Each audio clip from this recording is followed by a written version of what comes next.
আমরা ব্যস্ত হয়ে গেছি, ঠিক একইভাবে তারাও আমাদেরকে ভুলে যাবে। এই জন্যে আমি বারবার আপনাদেরকে মনে করে একটা কথা, আমার জীবন থেকে উপলব্ধি করি একটা কথা, যে একমাত্র আল্লাহ ছাড়া এই পৃথিবীতে এবং পরকালে আমাদের আপন বলে কেউ নাই। বাকি সবাই সবার স্বার্থের জন্য আছে। মানুষ মানুষের অবস্থানকেই মূল্যায়ন করে, মানুষ মানুষের অবস্থানকেই মূল্যায়ন করে। আল্লাহ রাব্বুল আলামিন আপনার ভিতরটাকে ভালোবাসেন। দেখেন, আপনি যখন নামাজ পড়েন নাই, আল্লাহ পাক কিন্তু আপনাকে ধ্বংস করে দেন নাই। আল্লাহ পরম করুণাময় আপনাকে হেদায়েত দিয়ে নামাজি বানিয়ে দিয়েছেন। জীবন অনেক পাপ করেছেন, ইনস্ট্যান্ট আল্লাহ পাক শাস্তি দিতে পারতেন, আল্লাহ পাক দেন নাই। আল্লাহ আপনাকে ভালোবাসেন, আল্লাহ আমাকে ভালোবাসেন। আল্লাহ পাকের এই ভালোবাসার ঋণটা শোধ করার জন্য হলেও নামাজি হয়ে যান, আল্লাহর পথে ফিরে আসেন, দিনের জন্য কিছু করেন, দিনের ফিকির করেন, পড়াশোনা করেন। প্রিয় ভাইয়েরা, আল্লাহ পাক তৌফিক দান করুন।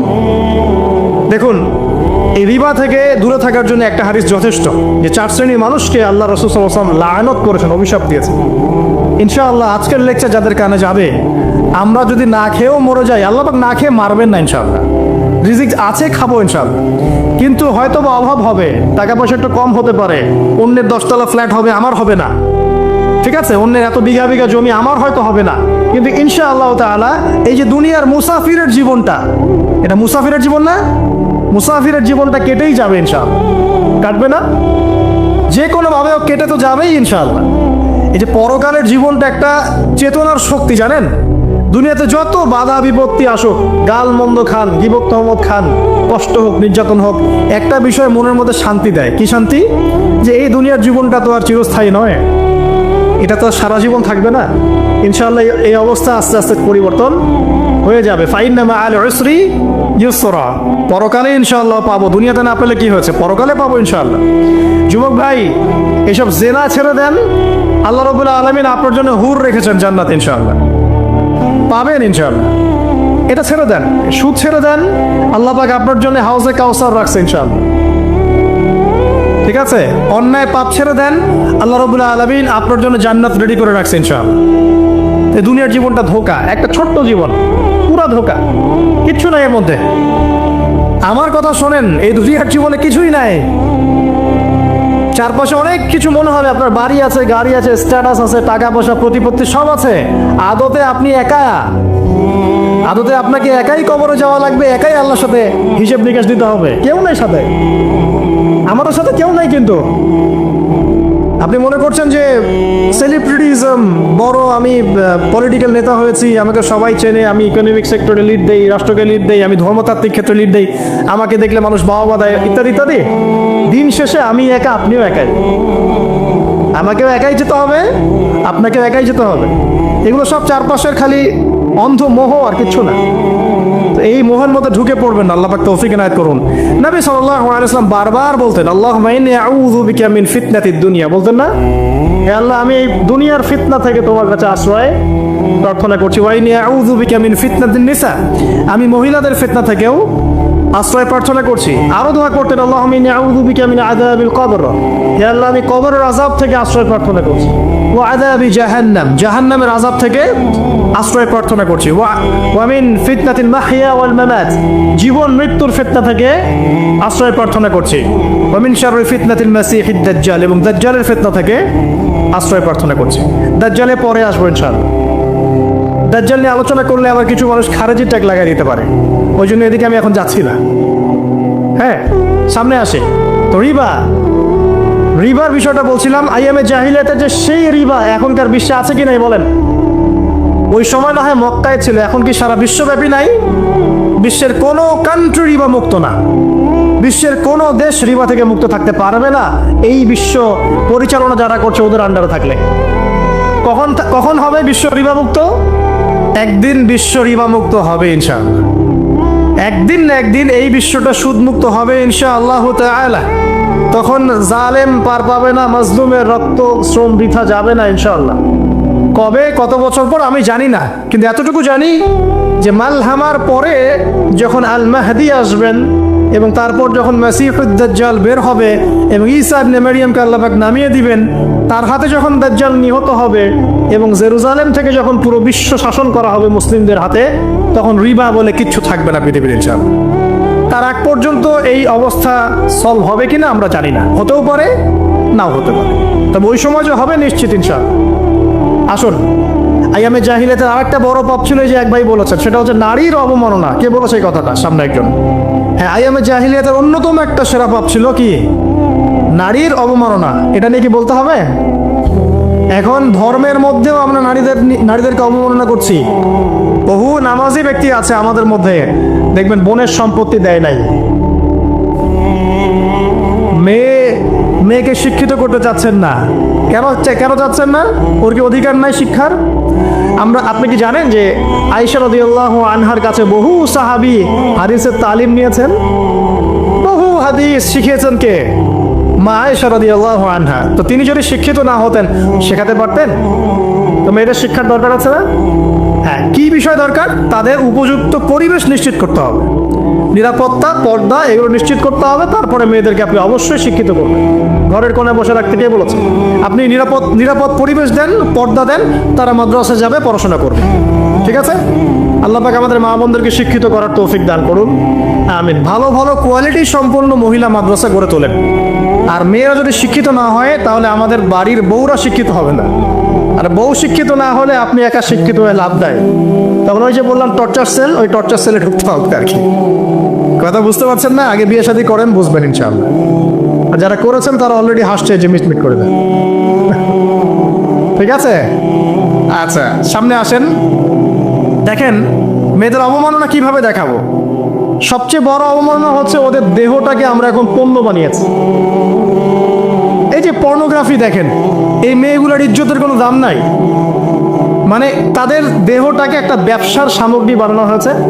এবং আমি একটা লেকচার দিয়েছিলাম ঢাকায়, নীল দর্পণ, দেখবেন অনলাইনে আছে। ওখানে আমি স্ট্যাটিস্টিক দেখিয়েছি যে সারা বিশ্বে এই যে আমেরিকায় শুধুমাত্র $12 বিলিয়ন ব্যবসা করে পর্ন দিয়ে। এটাকে ব্যবসা, একটা ইন্ডাস্ট্রি। যেমন ফিল্ম ইন্ডাস্ট্রি আছে, তারপরে গানের ইন্ডাস্ট্রি আছে না, এরকম একটা ইন্ডাস্ট্রি হচ্ছে এই পর্ন ইন্ডাস্ট্রি। এখানে সবাই অ্যাক্ট্রেস, এরা হচ্ছে অভিনেতা অভিনেত্রী। এখানে যা দেখানো হয় এগুলো কিন্তু রিয়েল না, বাস্তব না, সব ফেক। বুঝতে পারছেন না কথা? এগুলো অভিনয়, এগুলো ফেক। এবং এটা একটা ইন্ডাস্ট্রি, এর মধ্য দিয়ে মেয়েদের দেহটাকে পণ্য বানিয়ে সারা বিশ্বে ব্যবসা করছে। এবং এর একটা অন্যতম উদ্দেশ্য হচ্ছে মুসলিম যুবকদের ঈমান যেন নষ্ট করা যায়। কারণ মুসলিম যুবকদের ঈমান চলে গেলে তারা নিশ্চিন্ত, ওদের পথে আর কেউ বাধা নাই। কারণ ওদের এই জুলুমের পথে বাধা যদি কেউ দিতে পারে তাহলে কারা দিবে? মুসলিমরা। আর মুসলিমদের মধ্যে সবচেয়ে শৌর্য বীর্য কাদের মধ্যে থাকে? যুবকদের মধ্যে। তো যুবকদের ঈমান যদি চলে যায় তাহলে এদের আর কোনো সমস্যা নেই। তো এই বিষয়টা খেয়াল করবেন যে এটা একটা ইন্ডাস্ট্রি। সো এখানে আমরা মেয়েদের দেহটাকে আমরা কি বানিয়েছি? পণ্য বানিয়ে দিয়েছি। আর এখন তো চলছে কাপড় খোলা সংস্কৃতি। প্রত্যেকটা সেক্টরে আপনি গিয়ে দেখবেন মেয়েদের ইজ্জত, সম্মান, আব্রুটাকে উন্মুক্ত করে এটাকে দিয়ে আমরা বিজনেস করছি আর কি। এটাকে বিজনেস। এখানে সমাধান কি? সমাধান আয়েশা রাদিয়াল্লাহু আনহা। সমাধান কে? সমাধান ফাতিমা রাদিয়াল্লাহু আনহা। সমাধান কে? সমাধান খাদিজা রাদিয়াল্লাহু আনহা। আমাদের মা, আমাদের বোন, আমাদের স্ত্রীদেরকে তাদের মতো করে মানুষ করতে হবে, গড়ে তুলতে হবে ইনশাআল্লাহ। দেখবেন নারীর সত্যিকারের সম্মান নিশ্চিত হবে ইনশাআল্লাহ। ইসলাম কি কখনো বলেছে যে মেয়েরা কাজ করতে পারবে না, পড়াশোনা করতে পারবে না ইত্যাদি? এই নাস্তিকরা তথ্যন্ত যুক্তি দিয়ে আক্রমণ করে। কে বলেছে সমস্যা? এমন ইসলামিক স্টেট আছে যেখানে একটা স্টুডিও, মনে করে স্টুডিও, ছবি তোলা হয় কথার কথা, সেখানে সব কর্মী মহিলা, কোনো পুরুষ নাই। একটা মাদ্রাসা, সমস্ত কর্মী মহিলা, কোনো পুরুষ নাই। একটা স্কুল, সবাই মহিলা, কোনো পুরুষ নাই। ওখানে মেয়েরাই পড়ে, মেয়েরাই শেখায়।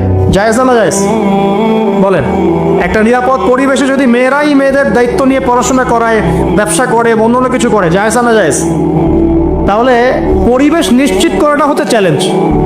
ইসলাম বলছে না যে আপনি তাকে একদম অজ্ঞ করে রেখে ঘরের কোণে ফেলায় রেখে দেন, তাকে আপনি পড়াশোনাও শেখাবেন না, সম্পত্তির অধিকারও দিবেন না, কিছুই না। এগুলো ইসলাম কখনো বলেনি। বলেছে?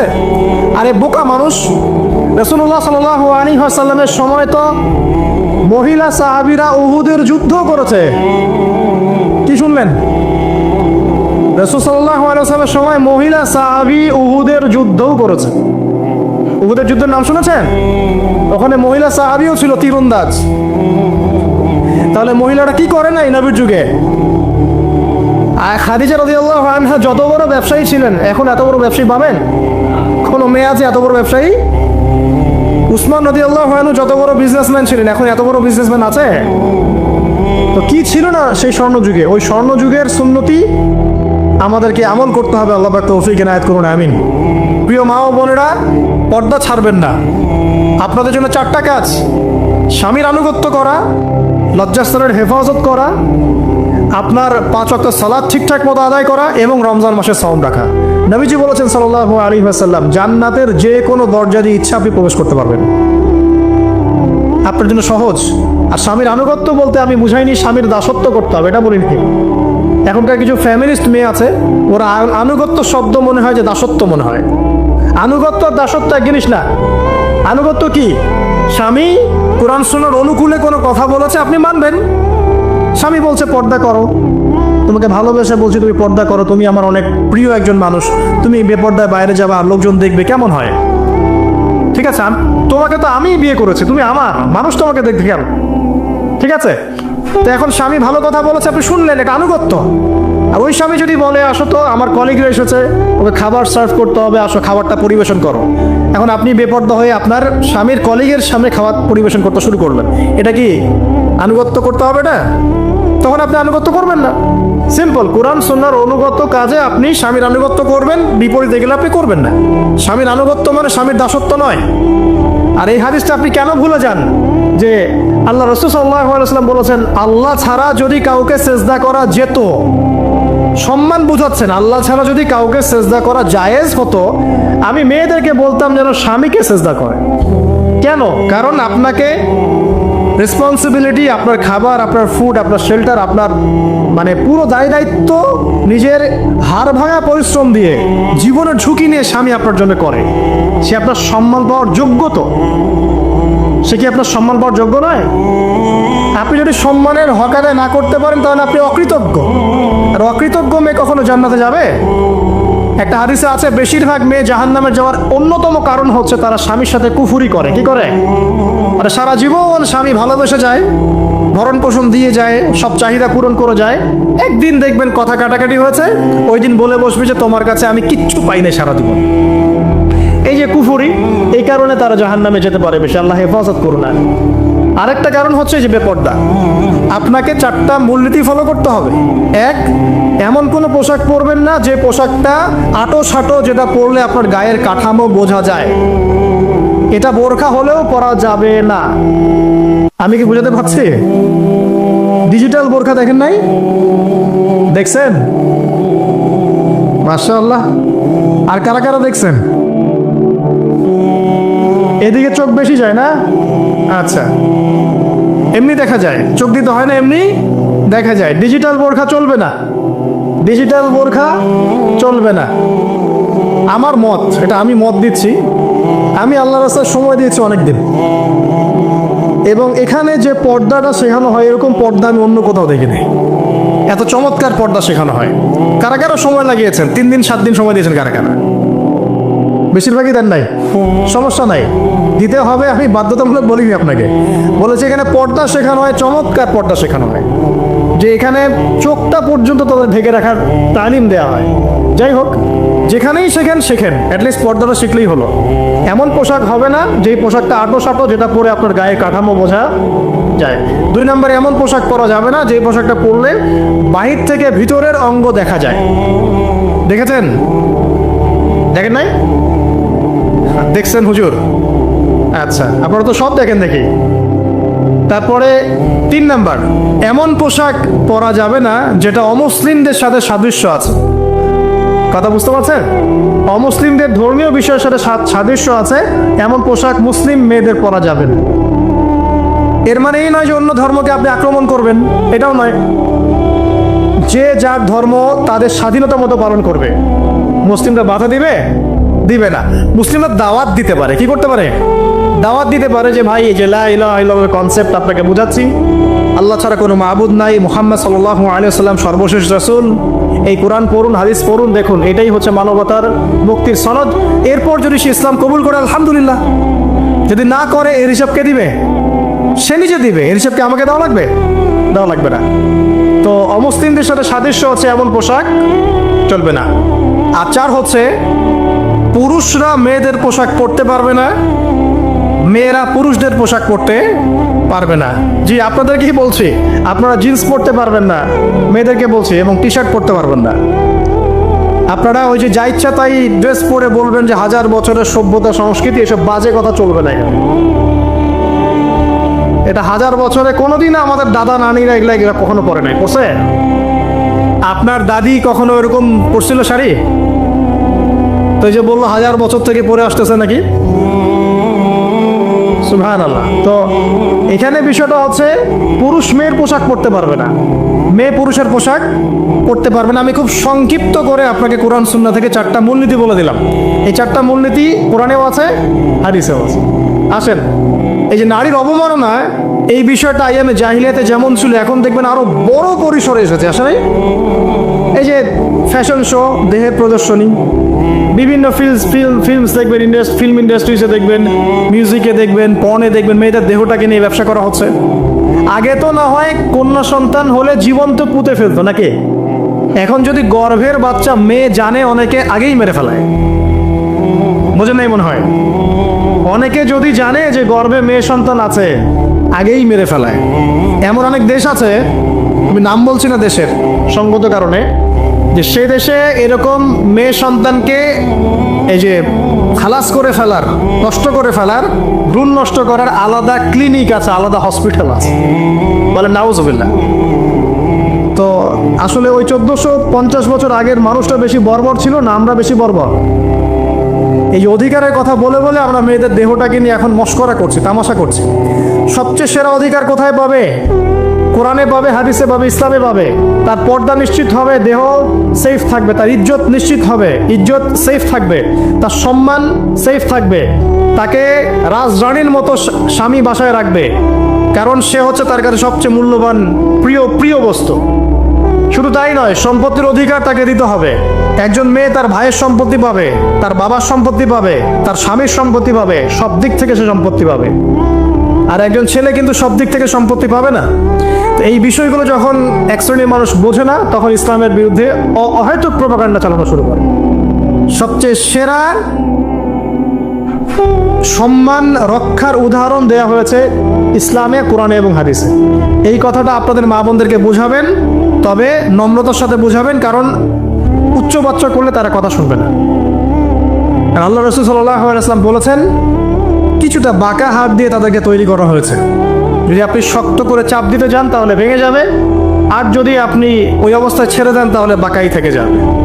এখানে আপনাকে হিকমা অবলম্বন করতে হবে। আল্লাহ পাক তৌফিক দান করুন। একটা বিষয় বলছিলাম, ওই যে শিরকের পাপ এখন গ্লোবালাইজেশন হয়েছে না, ওই সুদের পাপ এখন গ্লোবালাইজেশন হয়েছে না। গ্লোবালাইজেশন বোঝেন? মানে বিশ্বায়ন, পুরো বিশ্বে ছড়িয়ে পড়েছে না। আরেকটা হচ্ছে এই যে মেয়েদের অবমাননা, এটা সারা বিশ্বে ছড়িয়ে পড়ে নাই। আচ্ছা, আর দুটো বলবো, এরপর বলে আমি শেষের দিকে যাচ্ছি। আসেন, একটা হচ্ছে মাদক। আইয়ামে জাহিলিয়াতের অন্যতম সেরা পাপ ছিল কি? মাদক। ওই যে বলছেন জাহিলি যুগ, কেন বলছেন জাহিলি যুগ? বিকজ ওইখানে মাদক খেত মানুষ বেশি। এখন বলেন, ওখানে না হয় মক্কায় মাদক খেত মানুষ, এখন সারা বিশ্বে মাদক ছড়িয়ে পড়ে নাই? বেশি না কম? এখন এই যে নতুন নতুন মাদক আসছে, ইয়াবা, আরো নাকি কি কি আসছে নতুন নতুন, আমরা নামও জানি না। এই যে গাজার নাম জানি, ফেন্সিডিলের নাম জানি, আর কি কি আছে? হিরোইন বলেন আর দু একটা, আফিম, আর কি আছে? হ্যাঁ, রেন্ডি, সুবহানাল্লাহ, এই নামও কখনো শুনি নাই আমি। আচ্ছা শোনেন, বিষয়টা হচ্ছে, দেখুন এই বিষয়টা কি হালাল না হারাম? আচ্ছা, এটাকে যদি আমরা হালাল করে নেই তাহলে কি হবে? কুফরি হবে না শিরক হবে? শিরক কুফর দুটোই হচ্ছে। কিন্তু এখন মক্কার কিছু মানুষ মাদক খেয়েছে বুঝলাম, আল্লাহ রাব্বুল আলামিন ধাপে ধাপে এখান থেকে বের করেছেন। প্রথমে বলেছেন মদ খেয়ে নামাজের ধার কাছে যেও না। হ্যাঁ, তারপরে বলেছেন এই যে মাদকে কিছুটা উপকার আছে কিন্তু বেশি ক্ষতি। তারপর বলেছেন খেয়ে নামাজের কাছে যেও না।